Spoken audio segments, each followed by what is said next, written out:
புதியவராக ஒரு குரூப் 4 தேர்வுக்கு தயாராகிறவர் என்ன பள்ளி புத்தகங்களை தாண்டியதுன்னு பார்த்தீங்கன்னா, சார் புக்கு அவ்வளோ இருக்குது சார், எப்படி சார் படிக்கிறது? உனக்கே ஒரு ஷார்ட்கட், நீயே ஒரு ஷார்ட்கட் வச்சுக்கோ. தூங்கக்கூடாதுன்னு படிக்கிறதோட என்ன பண்ணுவாங்க ஐயா, ஸ்மார்ட் ஒர்க்குன்னு பார்க்கும்போது நம்ம யூத் பேப்பரின் இனிய வணக்கம். மறக்காமல் சப்ஸ்கிரைப் பண்ணுங்கள், பக்கத்தில் இருக்க பெல் ஐகானை கிளிக் பண்ணுங்கள். தேங்க்யூ. அனைவருக்கும் வணக்கம். என் பேர் ஊ சர்மா. நான் 2018 குரூப் 4ல் கிராம நிர்வாக அலுவலராக கடலூர் மாவட்டம் சீமுஷ்ணம் வட்டத்தில் பணிபுரிஞ்சு வரேன். ஒரு புதியவராக ஒரு குரூப் 4 தேர்வுக்கு தயாராகிறவர் என்ன பண்ணணும் அப்படின்னு பார்த்தீங்கன்னா, நம்மளோட சோர்ஸ் மெட்டீரியல், நமக்கான மூலதனமே என்னென்னா நம்மளோட பள்ளி புத்தகங்கள் தாங்க ஐயா. பள்ளி புத்தகங்கள் 6ஆம் வகுப்பு முதல் 12ஆம் வகுப்பு வரை உள்ள பள்ளி புத்தகங்களை முதல்ல கலெக்ட் பண்ணுங்கள். இல்லை இப்போ ஆன்லைனில் நெட்லேயே கிடைக்கிது, நெட்லேயே சோர்ஸ் இருக்குது, டவுன்லோட் பண்ணி கூட இப்போ மொபைலில் கூட படிக்கலாம். நீங்கள் 6ஆம் வகுப்புலேருந்து 12ஆம் வகுப்பு வரை உள்ள புத்தகத்தை வாங்கி முதல்ல நம்ம துவங்குறது தமிழை துவங்குவோம். தமிழ் 6ஆம் வகுப்பு தமிழ், 7ஆம் வகுப்பு தொடர்ச்சியாக 6ஆம் வகுப்பு தமிழ் ஆரம்பிக்கிறோன்னா 12ஆம் வகுப்பு வரைக்கும் நம்ம தமிழை முடிக்கணும். அது ஒரு கண்டினியூட்டி இருக்குங்க ஐயா, ஒரு தொடர்ச்சி இருக்கும். எப்படின்னா ஒரு 6ஆம் வகுப்பு தமிழில் இருக்கிறதா 7ஆம் வகுப்பில் ஒரு தொடர்ச்சி இருக்கும், 7ஆம் வகுப்பில் இருக்கிறதா 8ஆம் வகுப்பில்.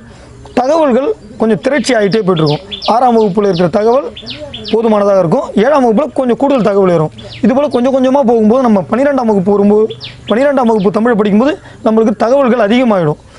நம்ம தொடர்ச்சியாக இப்போ தமிழ் எடுத்தோன்னா தமிழே முடிச்சிடணும். தமிழ் ஒரு 6ஆம் வகுப்பு தமிழ் எடுக்கிறோமா, 7ஆம் வகுப்பு தமிழ், 8ஆம் வகுப்பு தமிழ், 9ஆம் ஒரு வாரமாக தமிழ் எடுத்துக்கிட்டு ஒரு தமிழ் புத்தகத்தை முடிச்சுட்டு அதுக்கான தேர்வுகள் இப்போ நம்ம ஆன்லைனில் நிறையா தேர்வுகள் இருக்குது. ஒரு இயல் 1க்கு இப்போ தமிழில் 6ஆம் வகுப்பு தமிழ் இயல் 1னா அதுக்கே ஒரு 5 கொஸ்டின் அதுபோல் ஆன்லைனில் நெட் சோர்ஸ்லேயே கிடைக்குது. அதை டவுன்லோட் பண்ணி சுய பரிசோதனை எப்படி நம்ம படிச்சிருக்கோம், 6ஆம் வகுப்பு முதல் இயல் எப்படி படிச்சிருக்கோம், அதுபோல் 2ஆம் இயல் எப்படி படிச்சிருக்கோன்ற உங்களை நீங்களே ஒரு சுய பரிசோதனை தேர்வுகள் தொடர் பயிற்சிகள் தான் நம்மளை மேலும் மேலும் நம்மளை வார்த்தை எடுக்கும். நம்ம பயிற்சி பண்ணிக்கிட்டே இருக்கணும். தமிழை முடிச்சிடறோம், அடுத்து நம்ம வரலாறு எடுக்கிறோன்னா இப்போ 6ஆம் வகுப்பு வரலாறு முடிச்சுட்டு உடனே 6ஆம் வகுப்பு அறிவியல் படிக்கக்கூடாது. 6ஆம் வகுப்பு வரலாறு முடிச்சுட்டு அடுத்து 7ஆம் வகுப்பு வரலாறு, 8 வரலாறு, 9 வரலாறு, 10 வரலாறு, 11, 12 இது போன்ற வரலாறு அப்படியே தொடர்ச்சியாக நீங்கள் தொடர்ச்சியாக அதில் பயணம் பண்ணும்போது உங்களுக்கு ஒரு தொடர்ச்சியாக ஒரு கதையாக உங்கள் ஆழ் மனதில் நிற்கும்.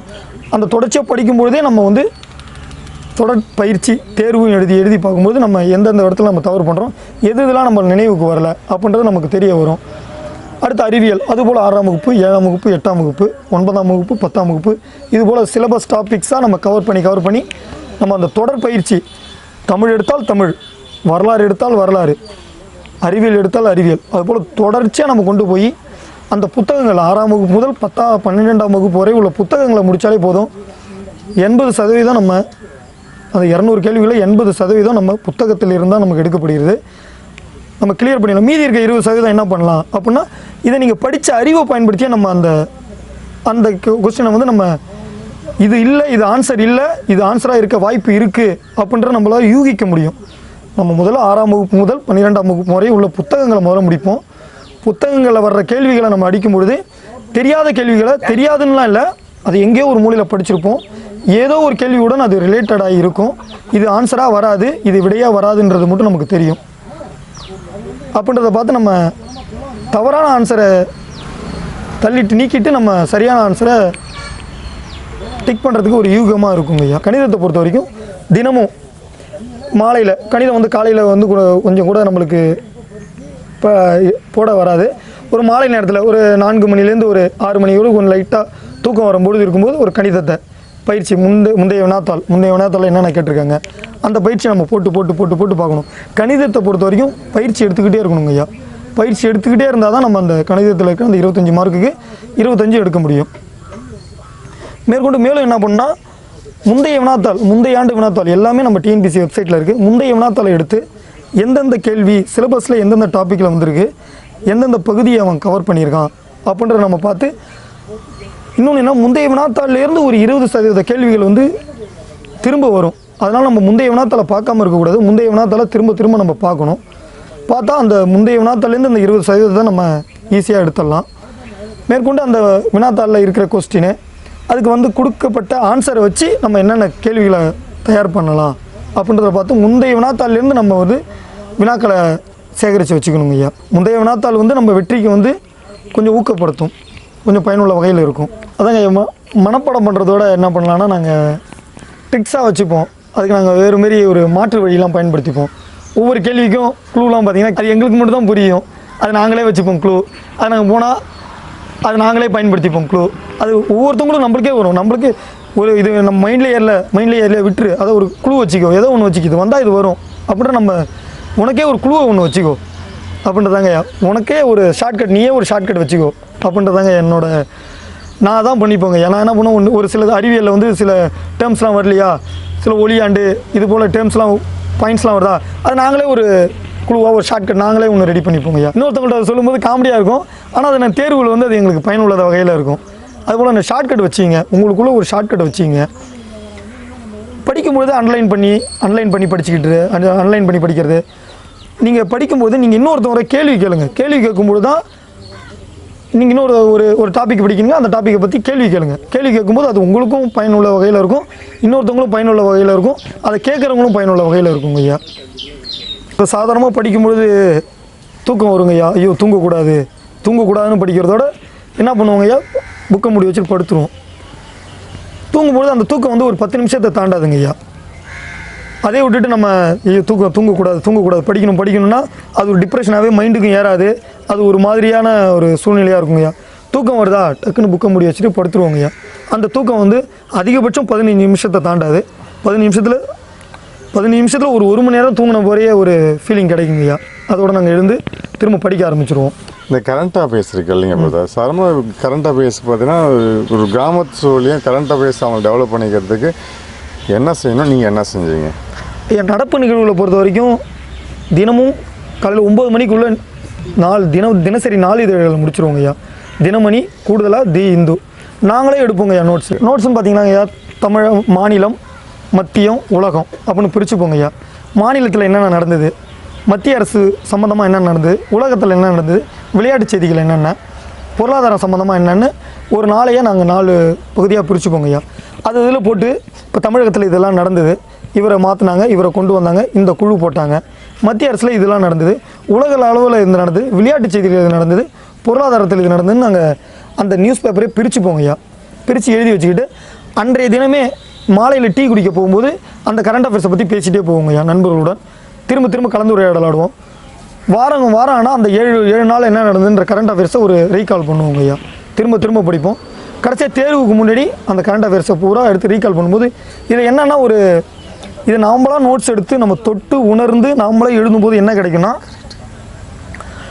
ஒரு தேர்வுத்தாளில் உட்காரும்போது இது நம்ம எங்கேயே படித்த போல் இருக்கு, இது நம்ம படித்தோம், கண்டிப்பாக இந்த தேதியில் படித்தோம், அன்றைக்கி இது நடந்தது, அன்றைக்கி நம்ம தர்மசாலை சாப்பிட போகும்போது இந்த பிரச்சனை நடந்தது, அப்போ நம்ம இந்த பிரச்சனையை பேசிகிட்டு இருந்தோம், அப்போ இதை பற்றி நம்ம பேசணுன்ற ஒரு ஞாபகம் வருங்க ஐயா. அது ஒரு கிளை போல் ஒரு ஞாபகமாக வரும். அதை நாங்கள் பயன்படுத்துவோங்க ஐயா. அதை நம்ம தொடர்ந்து இப்போ வர பசங்க என்ன பண்ணுவாங்கன்னா, மாத கடைசியில் ஒரு கரண்ட் அஃபேர்ஸை டவுன்லோட் பண்ணி அப்படியே மனப்பாடம் பண்ணிட்டு போவாங்க ஐயா. அது அவ்வளோவா தேர்வுக்கு பயன்படாது. ஒவ்வொரு நாளும் தினசரி நீ எழுதுறது, தினசரி அந்த நடப்பு நிகழ்வுடன் நீ சுற்றி வரும்போது தாங்க ஐயா அந்த தேர்வில் அது பயன்படும். இது இருக்க வாய்ப்பு இல்லை, இதை நம்ம படிக்கவே இல்லை, தினசரி 4 இதழ், இந்த பேரை நம்ம படிக்கவே இல்லை, இந்த பேரையும் படிக்கவே இல்லை, ஆனால் இதை நம்ம படிச்சிருக்கோம், இந்த 2ல் தான் ஏதோ ஒன்று அப்படின்ற நம்ம ஈஸியாக அந்த ஆன்சரை நம்ம ஃபைண்ட் அவுட் பண்ணுறதுக்கு பயன்படுங்க ஐயா. நியூஸ் பேப்பர் இல்லாமல் கூடுதல் கவனம்னு பார்த்தீங்கன்னா ஐயா, பல நெட் சென்டரில் இருக்கிறது தாங்க ஐயா, பல இதில் கிடைக்கிறது தான், நெட் சோர்ஸ் தான். மாணவன்.comனு ஒன்று இருக்குங்க ஐயா. மாணவன்.com, விண்மீன்.com அப்படின்ற 2 இருக்கும். 2 வந்து கரண்ட் அஃபேர்ஸ் நல்லா இருக்கும். நாங்கள் எடுத்த கரண்ட் அஃபேர்ஸும் அதையும் நாங்கள் ஒத்து போவோம். இங்கே இருக்க தகவல், எக்ஸ்ட்ரா தகவல், இப்போ ஒரு நடப்பு நிகழ்வு எடுத்துக்கோங்க, அதுக்கான கூடுதல் தகவல் எங்கே எடுப்போம்னா அந்த விண்மீன் மற்றும் மாணவன்.com அதுலேருந்து எடுத்து எக்ஸ்ட்ரா தகவல்களை எழுதிப்போங்க ஐயா. அதனுடன் கூடுதல் சேர்க்கை பண்ணிப்போம், ஒரு தகவல் திரட்சி பண்ணிப்போம். நம்மளுக்கு வர தகவல் நம்ம மொபைலே படிக்க முடியாதுங்கய்யா. மொபைலே அதிக நேரம் படிக்க முடியாது. மொபைலில் படிக்கும்போது வாட்ஸ்அப் வரும், பல தேவையில்லாத தகவல்கள்லாம் வந்து இறங்கும். நாங்கள் என்ன பண்ணுவோங்கய்யா, அந்த கரண்ட் அஃபேர்ஸை பிரிண்ட் அவுட் போட்டு வச்சு அதுலேயே நாங்கள் ஷேர் பண்ணி எடுத்துப்போங்க ஐயா. அதுலேயே நாங்கள் எங்களுக்கு வேண்டிய தகவல் எடுத்துருப்போம். அதிக நேரம் நாங்கள் ஃபோனில் இருக்க மாட்டோங்க ஐயா. ஃபோன்லேயே படிக்கிறதுன்றது இல்லை, ஃபோனில் தேவையானதை பிரிண்ட் அவுட் எடுத்துப்போங்க ஐயா. இப்போ நடப்பு நிகழ்வுகளும் நம்ம ஒரு தகவலை சர்ச் பண்ணலாம், நம்ம வெப்சைட் போகும்போது நம்மளுக்கு வரும், வாட்ஸ்அப்லேருந்து வரும், சமூக வலைதளங்கள்லேருந்து நம்மளுக்கு வந்துட்டுருக்கோம். இதெல்லாம் நம்ம நேரத்தை அப்படியே, இப்போ நம்ம ஒரு தகவலை தேட போய் நம்ம நேரத்தை அப்படியே அது சாப்பிட்டுட்டு போயிடுவோங்க ஐயா. இதனால் என்னென்னா நம்ம அதெல்லாம் தவிர்த்துறது நல்லது. நமக்கு தேவையானதை மட்டும் பார்த்துட்டு நம்ம உடனடியாக வந்துடுறது நல்லது. நம்ம ஏன்னா நேரம் பொன் போன்றது. நமது நேரத்தை நம்ம வந்து கரெக்டாக பயன்படுத்தணும். அந்த நேரத்தில் நம்ம வெளில வந்துடுறது நல்லது தாங்க ஐயா. இந்த கரண்ட் அஃபேர்ஸ் எப்படி ரிவிஷன் பண்ணுறது பெஸ்ட்டுங்க? எப்படி ரிவிஷன் பண்ணீங்க நீங்கள்? அதாவது கரண்ட் அஃபேர்ஸ் எப்படின்னா தினமும் ரிவிஷன் இருக்குங்க ஐயா. தினமும் மாலையில் டீ குடிக்க போகும்போது ஒரு ரிவிஷன் இருக்கும், வார கடைசியில் ஒரு ரிவிஷன் இருக்கும், மாத கடைசியில் ஒரு ரிவிஷன் இருக்கும், தேர்வுக்கு முன்னாடி ஒரு ரிவிஷன் இருக்கும். கரண்ட் அஃபேர்ஸை பொறுத்தவரைக்கும் கடைசியாக தேர்வுக்கு முன்னாடி நம்ம படிச்சிக்கலான்றது இருக்காதுங்க ஐயா. ரெகுலராக கரண்ட் நடப்பு நிகழ்வுகளுடன் ஒட்டியே போயிட்டுருப்போம். ஒரு சங்கிலி போல் நடப்பு நிகழ்வுகளுடன் ஒட்டியே போயிட்டுருப்போங்க ஐயா எங்களுடைய பயிற்சிகள். ரிவிஷனை வழக்கம் போல் அதே தாங்க ஐயா. ரிவிஷன் எப்படின்னா கடைசிலேருந்து வருவோங்க ஐயா. 12, 11, 10, 8, 7, 6 அப்படின்னு கடைசிலேருந்து வருவோங்க ஐயா. 12ஆம் வகுப்புலேருந்து திரும்பவும் கீழே ரிவிஷன் வருவோங்க ஐயா.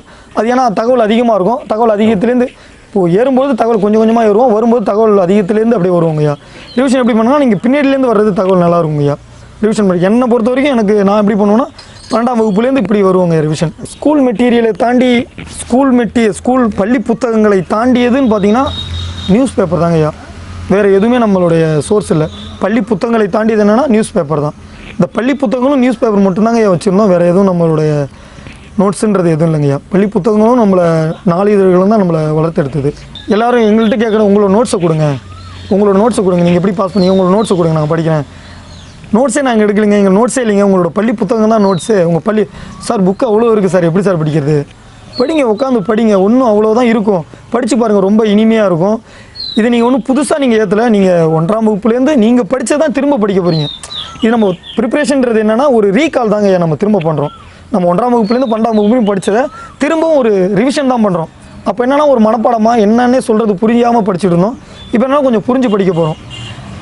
நோட்ஸுன்னு நீங்கள் தேடி அலைய வேண்டாம். நோட்ஸுன்றது என்னென்னா உங்கள் தெருவிலே உங்கள் ஊரிலே சின்ன பசங்க உங்கள் பள்ளி பருவ பசங்க வச்சுருக்கிற புத்தகங்கள் தான் நம்மளோட நோட்ஸு. அவங்கள்ட்ட கேளுங்க, வாங்கி அதை படிங்க, அதுதான் நம்மளோட நோட்ஸு. பள்ளி புத்தகங்கள் தாங்க நம்மளோட மூலதனம். அதுலேருந்து தான் நம்மளுடைய கேள்விகளும் இருக்குது. அதுதான் நம்மளோட வெற்றியை கொண்டு போகுது. ஃப்ரெஷ்ஷாக வர்றவங்க அப்படின்னு புதியவர்கள் பார்த்திங்கன்னா பள்ளி புத்தகங்களை படித்தாலே போதுங்கய்யா. பள்ளி புத்தகங்கள் தான் அவங்க படிக்கணும். புதியவர்கள் வந்து வேறு ஏதாவது நோட்ஸை கலெக்ட் பண்ணி தராங்க சார், அதை நாங்கள் ஒரு தகவல் திரட்சியாக இருக்குது, தகவல் தொகுப்பாக இருக்குது, அதை நான் படிக்கலாமா? வேண்டாம். அது அவன் தகவல் பண்ணி வச்சுருக்கான், அவன் தகவல் பண்ணி நோட்ஸ் எடுத்து வச்சுருக்கான். அது நீ புரிஞ்சிக்கிறதுக்கு கொஞ்சம் காலம் ஆகும். நீயே ஒன்று உருவாக்கிக்கோ, நீயே ஒரு நோட்ஸை உருவாக்கிக்கோ தான் நாங்கள் சொல்கிறதுங்க ஐயா. நீயே 6ஆம் வகுப்பு தமிழ்லேருந்து நீயே கொண்டு போ, நீயே படின்றது தாங்க ஐயா நாங்கள் சொல்ல வர்றது. அறிவியல் நம்ம என்ன பண்ணுவோங்கன்னா ஐயா, 6ஆம் வகுப்பில் இயற்பியலை மட்டும் எடுத்துப்போங்க ஐயா. இயற்பியலில் சிலபஸில் என்னென்ன டாபிக் இருக்குது, அளவீடுகள், அந்த அளவீடுகள் சம்மந்தமாக 6ஆம் வகுப்புலேருந்து 12ஆம் வகுப்பு வரைக்கும் என்னென்ன இருக்குது அப்படின்றதெல்லாம் ஒரு நோட்ஸ் மாதிரி எழுதிப்போங்க ஐயா. ஒரு சின்ன ஒரு ஹிண்ட்ஸ் மாதிரி எழுதிப்போம். அதை நம்ம திரும்ப எப்போயாவது போகும்போது ஒரு செவுத்தில் ஒட்டி வச்சுக்கிறது, அதை நம்ம திரும்ப பார்க்குறது. அதுபோல் இந்த திரும்ப அந்த ஏன்னா அந்த இலக்கங்கள் அதிகமாக இருக்குங்க ஐயா. அறிவியலை பொறுத்தவரைக்கும் அந்த இலக்கங்கள் அதிகமாக இருக்கும், 10 அடுக்கு அதுபோல் இலக்கங்கள் அதிகமாக இருக்கும். அதனால் நம்ம அடிக்கடி அதை நாங்கள் ஒட்டி வச்சுப்போங்க ஐயா. அதை அடிக்கடி பார்க்குறது, அது போன்றதாங்க நாங்கள் பயன்படுத்தணும். ஸ்மார்ட் ஒர்க்குன்னு பார்க்கும்போது நம்ம ஷார்ட்கட் தாங்க நம்மளோட ஸ்மார்ட் ஒர்க்கு. ஷார்ட்கட்டாக நம்ம எல்லாத்தையும் ஷார்ட்கட்டாக வச்சுக்கணும், சரிங்களா? ஷார்ட்கட்டாக வச்சுக்கிட்டு அதுதான் நம்மளோட ஸ்மார்ட் ஒர்க்குன்னு நான் நினைக்கிறேங்க ஐயா. தொடர் பயிற்சி தாங்க எங்கள் ஸ்மார்ட் ஒர்க். நம்ம எவ்வளோ வேணால் படிச்சுக்கிட்டே 6ஆம் வகுப்பு தமிழ் 7 தமிழ் இதுமாரி தமிழை முடிச்சுக்கிட்டே அந்த முடிச்சோம்ப்பா அப்படின்றத விட நம்ம என்ன பயிற்சி பண்ணோம், நம்ம எதெல்லாம் தவறு பண்ணுறோம், எதெல்லாம் நம்ம திரும்பவும் நினைவுக்கு வருது அப்படின்ற நம்ம எங்கே பார்க்குறோம்னா தேர்வுகளை தாங்க பார்க்குறோம். நம்ம ஸ்ட்ரெயிட்டாக போய் டிஎன்பிஎஸ்சி தேர்வில் இருக்கிறத விட அதுக்கு முன்னாடியே நம்ம பல தேர்வுகளை எழுதிட்டோன்னா அதிலே நம்ம எடுத்துக்கலாங்க ஐயா. இந்தந்த இடத்துல நம்ம தவறு பண்ணுறோம், இதெல்லாம் நம்மளுக்கு திரும்ப ஞாபகம் வர மாட்டுது, ஒரு மேற்கோள்கள்லாம் ஞாபகம் வரல, பாடல்கள்லாம் ஞாபகம் வரல அப்படின்னு கூட அந்த பாடல்கள்லாம் நம்ம திரும்ப படிக்கணும் அப்படின்றது தாங்க நம்ம ஸ்மார்ட் ஒர்க். ஸ்மார்ட் ஒர்க்குன்றது என்னென்னா தேர்வுகள் தாங்க. நம்ம தேர்வுகள் அடிக்கடி தேர்வுகள் எழுதுறது தாங்க ஸ்மார்ட் ஒர்க் தாங்க. நம்ம திடீர்னு மறந்துடும் அப்படின்னா நம்ம தொடர் பயிற்சி எடுக்காததாங்க காரணம். தொடர் பயிற்சினா அதாங்க தேர்வு தான். நம்ம ஒரு புத்தகத்தை முடிக்கிறோமா, நம்ம அவைலபிளாக இருக்குங்க நம்ம நெட் சென்டரில், நம்ம நெட் சோர்ஸில் அதிகமாக அவைலபிளாக இருக்குது. ஒரு 6ஆம் வகுப்பு தமிழுக்கே ஒரு 10 கொஸ்டின் 10 வினாத்தாள் வந்து நம்ம ஆன்லைன்லேயே கிடைக்கிது. டவுன்லோட் பண்ணி அது ஒரு பிரிண்ட் அவுட் போட்டு நம்ம சுய பரிசோதனை பண்ணி பார்க்கலாம், நம்ம எப்படி படிச்சிருக்கோம், இல்லை அவங்க எப்படிலாம் கேள்வி கேட்குறாங்க அப்படின்ற நம்ம அந்த தொடர் பயிற்சி தாங்க நம்ம திடீர்னு ஒரு பிளாக் அவுட் ஆகாமல் இருக்கிறதுக்கு.